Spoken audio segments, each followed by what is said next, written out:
If you like superheroes, you live at a great time in this world. I mean, they're on TV. They have all these movies about them, and there's more to come. And I'm a superhero fan. I have to admit that. I started out young. When I was many years ago, I think I was about 5 or 6. My hero was Superman. And there's no better Superman than George Reeves. Okay, I grew up watching George Reeves. He came on at 6 o'clock every Saturday morning. And I would get up at 5 o'clock. I was like 5 or 6 years old, just so I would not miss Superman. And you get up at that time. There's only 3 channels back then. And you turn it on, and 2 of the channels had the test pattern. You remember the test pattern? When they were off the air, they put the test pattern up. One channel, though, had a country and western music show. And, the old performers, and they were in a barn setting, and they would square dance and sing and all that. And I'd sit there bored, watching that, just waiting for Superman to come on. And when he came on, I'll never forget the theme. Faster than a locomotive. More powerful than a speeding bullet. Able to leap tall buildings in a single bound. Look, up in the air, it's a bird. It's a plane. It's Superman. Superman, visitor from a strange planet endowed with powers and abilities beyond those of mortal man. Superman, who disguised as Clark Kent, mild-mannered reporter for the Daily Planet, wages a never-ending battle for truth, justice, and the American way. I still get chill bumps when I hear that. And to me, George Reeves will always be Superman. The rest are imposters. But he found that playing that role came with great risk. He would go out on live appearances and do promotionals in stores and stuff. And every time he would go out in his Superman costume, people would come up and kick him in the shins. They'd punch him in the back. They would abuse him in other ways. And these were his young fans. He was their idol, and they wanted to see how strong he was. One day, it almost cost him his life. 1953, he was in a department store in Detroit. He was in his costume. And a young fan came up and pulled out his father's loaded .45 caliber Army Colt pistol and pointed it right at his chest. He wanted to see the bullets bounce off Superman's chest. And George Reeves kept his cool. And he assured the boy that if you shoot me, the bullets will bounce off. But all these people standing here, you'll probably hit one of them and hurt them really bad. And so he talked the young boy into handing him the gun. What was it about George Reeves that put him in such danger? I don't think it was because it was George Reeves that provoked that. I doubt if he went out in public, if he went into that department store that day dressed in his street clothes, I doubt if anybody would have pointed a gun at him. It was his suit or his costume that set him apart. It was the suit that stood for truth, justice, and the American way. It was the suit that struck fear into the hearts of evil men.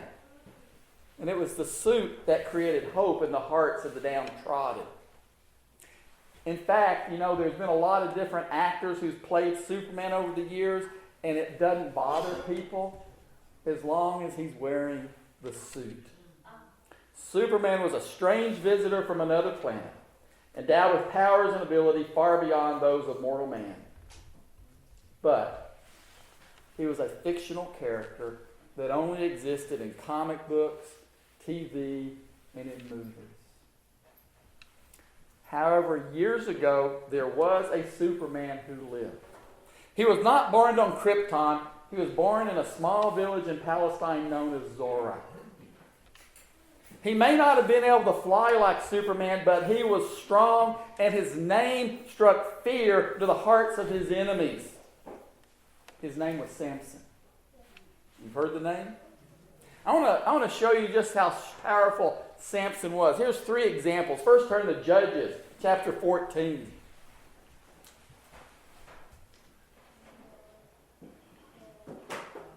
Judges 14, we're going to look at verses 5 and 6 and see just how powerful Samson was.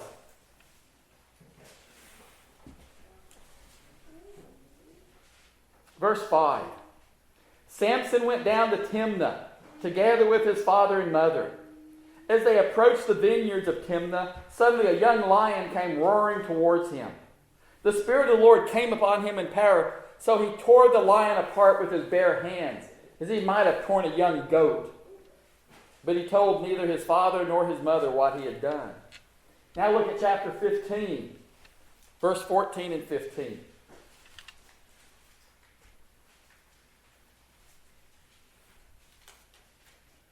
As he approached Lehi, the Philistines came towards him shouting. The Spirit of the Lord came upon him in power. The ropes on his arms became like charred flax, and the bindings dropped from his hands. Finding a fresh jawbone of a donkey, he grabbed it and struck down 1,000 men. Now look at chapter 16, verses 2 and 3. The people of Gaza were told, "Samson is here." So they surrounded the place and laid in wait for him all night at the city gate. They made no move during the night, saying, "At dawn we'll kill him." But Samson lay there only until the middle of the night. Then he got up, took hold of the doors of the city gate, together with the 2 posts, and tore them loose, bar and all. He lifted them to his shoulders and carried them to the top of the hill that faced Hebron. Think about what we just read. Samson killed a lion with his bare hands. He wiped out 1,000 Philistine men with the jawbone of a donkey. And he uprooted a city gate and he carried it on his back for about 20 miles. Samson was not someone you messed with. When I think of Samson, I think of the old Jim Croce song. You know, you don't pull on Superman's cape. You don't spit into the wind. You don't pull the mask off the old Lone Ranger. And you don't mess around with Samson, especially if you're a Philistine. You know, just like Superman, Samson had something that set him apart. Do you remember what it was? It was his hair. From the time he was born until just before he died, he never had his hair cut. Think about how long his hair must have been. He didn't need a cape. He had his hair. Samson's hair was the outward mark of the Nazirite vow. The Nazirite vow was a vow of separation into the service of God. And men would take it for a period of time. And there were conditions. And if you want to later, you can turn to Numbers 6 and read what the conditions are. But basically, they were never to cut their hair while they're under the Nazirite vow. They were never allowed to drink wine or anything made from grapes. And they could not touch dead bodies, to include the bodies of their mother and father if they were to die. And Samson was under the Nazirite vow. But if you follow the life of Samson, one thing you know about him, he broke some, if not every single one of those conditions. But in his defense, he didn't choose to be a Nazirite. God thrust it on him before he was even born. And it wasn't for just a short period of time. It was for his entire life. He had to live under those conditions. Samson was a sinful, self-centered man that God used for great deeds and to fulfill his will. I don't know about you, but I get encouragement from that. Superhuman strength was not a mark of a Nazirite. Only Samson, out of all the Nazirites, had superhuman strength. We might ask the question, why did God give Samson so much strength, so much power?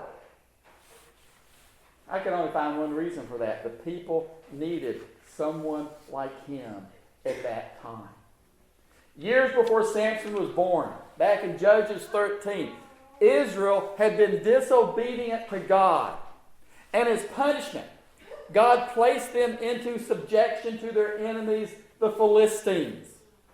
For 40 years, they pretty much lived as slaves under the Philistines' authority. And finally, they had learned their lesson. And they had repented. And so God chose a champion. He chose Samson to rock the boat, so to speak, of the Philistines and to free his people. And Samson rocked the boat. You know, and you see this quite a bit. While Samson was waging his one-man war against the Philistines, his brothers and sisters, his Israelite brothers and sisters, didn't support him. In fact, they opposed him. And you see this a lot. You know, we have a tendency to get used to our misery, and we don't want to change. We'd rather live in the misery we know than what we suppose is the misery we don't know. And they were scared about what the Philistines were going to do to them because of all the trouble Samson was causing them.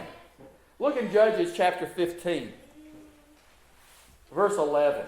Show you the attitude the Israelites had towards Samson. Verse 11. Then 3,000 men, 3,000, okay? 3,000 men from Judah went down to the cave in the rock of Edom and said to Samson, "Don't you realize that the Philistines are rulers over us? What have you done to us?" He answered, "I merely did to them what they did to me." And they said to him, "We've come to tie you up and hand you over to the Philistines." Samson was God's chosen instrument to free them. And his people are opposing him. But see, the people, even though they didn't know it, they needed a champion like Samson. They needed someone to shake them out of their complacency. And even with all his faults, and Samson was a man full of faults, he was still a man of faith. And he's listed as one in Hebrews chapter 11. And he defeated the Philistines. And he judged Israel for 20 years. God used this flawed man to deliver his people and to pave the way for their continual national and spiritual development. Growing up, and maybe you've heard this too, I heard that Samson's strength was in his hair. Were you taught that in Sunday school? I was taught that in Sunday school. But did you know I've looked all through the Bible, and nowhere in the Bible does it tell us that his strength was in his hair. He told Delilah that. He told Delilah that he got his great strength from her hair. Remember, she was trying to trick him to find out why he was so strong. But the Bible doesn't say that.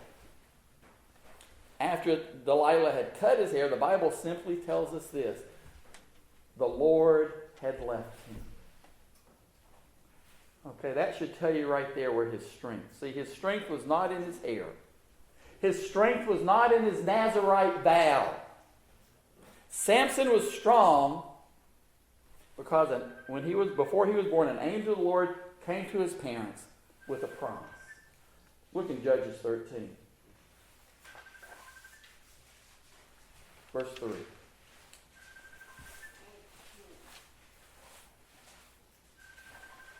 Judges 13, verse 3. The angel of the Lord appeared to her and said, "You are sterile and childless, but you are going to conceive and have a son. Now see to it that you drink no wine or other fermented drink, and that you do not eat anything unclean, because you will conceive and give birth to a son. No razor will be used on his head, because the boy is to be a Nazirite, set apart to God from birth, and he will begin the deliverance of Israel from the hands of the Philistines." Here it is. Samson's strength was not in his hair. Samson's strength was in God and God only. And it's been that way for God's people all along. Think about it. Abraham did what he did because God was with him. And God told him to go, and he went. I mean, what was it in Moses' hand that split the Red Sea? Nothing. Moses didn't part the Red Sea. God did. And then there's Gideon. You remember Gideon? Remember what Gideon said about himself? He said, I'm the weakest of the weak. God said, that's okay. You go in your strength, and I will be with you. See, that's all we need. And then there's Elijah. And even the Apostle Paul. Remember the Apostle Paul was struggling with the thorn in his flesh? Remember what God said to him? He asked God to take it away from him, and God would. And he said to me, my grace is sufficient for you.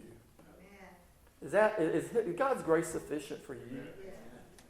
I hope it is. Our strength today is in God and God only. Look at what David wrote in Psalms 28. Psalms 28, we're going to start in verse 7.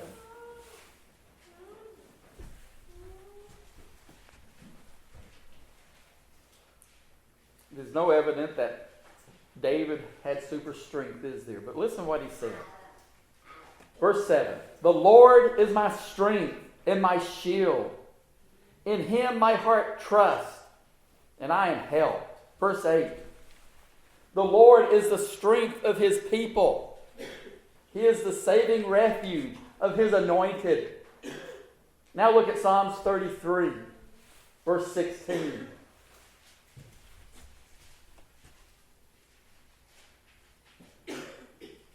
The king is not saved by his great army. A warrior is not delivered by his great strength. The war horse is a false hope for the salvation, and by its great might it cannot rescue. Behold, the eye of the Lord is on those who fear him, on those who hope in him steadfast love, that he may deliver their soul from death and keep them alive in famine. Our soul waits for the Lord. He is our help and our shield, for our heart is glad in him, because we trust in his holy name. In the New Testament, Paul encourages us in Ephesians 6. He says, be strong in the Lord and in the strength of his might. We are to find our strength today in the Lord and the Lord only. Jesus tells us this in John 15:5. He says, I am the vine, you are the branches. Whoever abides in me and I in him, he it is that bears much fruit. For apart from me, you can do nothing. Paul knew the source of his strength. In 2 Corinthians 12, verse 10, he tells us this. For the sake of Christ, then, I am content with weakness, insult, hardship, persecution, and calamity. For when I am weak, then I am strong. You want to know why that's true? You want to know why Paul said it's when I'm the weakest, that's when I'm the strongest. Because when we're weak, we're flat on our back, all we got is God. Amen. We quit trusting in ourselves and our abilities, and we turn to God. I remember when I was a student in Miami, in Florida, and we had a hurricane barreling down on us. Hurricane David. And it was supposed to make landfall Monday morning, early in Miami. And I remember we had a new minister that day. His name was Lyman Marinas. And Lyman got up there that day, and the first thing he did, he praised God for the hurricane. He says, God, if you spare us, we know it's you that spare us, but if you let it hit us, we praise you because it's going to knock people flat on their back, and when people are flat on their back, they only have one place to look, and that's up to you. Amen. See, our personal strength does not matter. What matters is being strong in the Lord. And when we yield ourselves to God, God, even in our weaknesses, empowers us to do his will. See, God is not interested in how intelligent we are or how impressive we come across or how we look. He's not interested in any of that. God is only interested in our faithfulness. That's all that matters to him. He's only interested in how we have set ourselves apart to be used by Him. And when we do that, then He can take our weaknesses and He can turn them into strength. And then we'll be like Paul, who said in Philippians 4:13, I can do all things through Him who strengthens me. See, that was Paul's secret. You want to know what, I grew up hearing people refer to Paul as the great Apostle Paul. You know what made Paul great? God and his faith and the fact that he humbled himself before Him. Why not today choose to yield yourself to God so that you too can be strengthened by the only one who can give strength? I want to close out today by reading one last passage. Hebrews chapter 11.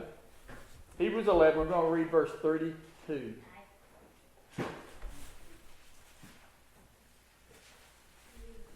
Hebrews 11, starting in verse 32.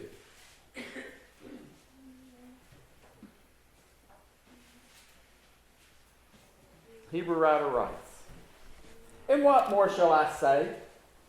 I do not have time to tell about Gideon, Barak, Samson, Jephthah, David, Samuel, and the prophets, who through faith conquered kingdoms, administered justice, and gained what was promised, who shut the mouths of lions, quenched the fury of the flames, and escaped the edge of the sword, whose weakness was turned to strength, and who became powerful in battle and routed foreign armies. Women received back their dead, raised to life again. Others were tortured and refused to be released, so that they may gain a better resurrection. Some faced jeers and floggings, while still others were chained and put in prison. They were stoned, they were sawed in two, they were put to death by the sword. They went about in sheepskins and goatskins, destitute, persecuted, and mistreated. Get this. The world was not worthy of them. They wandered in deserts and in mountains and in caves and holes in the ground. They were commended for their faith, yet none of them received what had been promised. God had planned something better for us, so that only together with us would they be made perfect. God is still God. And God today is still looking for men and women of faith who will put their trust and their faith in Him and yield themselves to His will and allow Him to work through them. Superman may be strong and can fly in the comic books, but he's nothing compared to our God, who gives strength to those whose hearts are devoted to Him. Amen. He gave strength to Samson, and He still gives strength to us today to endure and to live victoriously.